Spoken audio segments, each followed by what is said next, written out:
বাচ্চার দুপুরের ঘুম আসলে খুবই দরকারি, শুধু আরাম নয়, পুরো শরীর ও মস্তিষ্কের জন্যই। তাহলে চলুন ভিডিওতে আমরা জেনে নেই দুপুরের ঘুম কেন প্রয়োজন। নাম্বার 1, মস্তিষ্কের বিকাশ। দুপুরে ঘুমালে বাচ্চার মস্তিষ্ক নতুন শেখা জিনিসগুলো গুছিয়ে নেয়।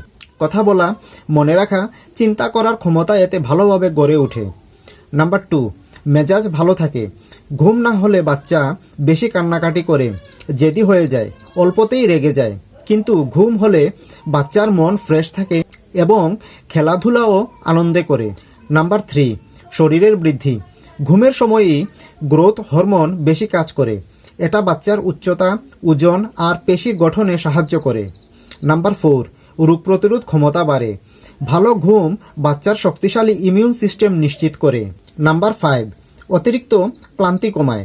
দুপুরের ঘুম বাচ্চাদের সারাদিনের ক্লান্তি দূর করে, বাচ্চার শক্তি রিচার্জ করে।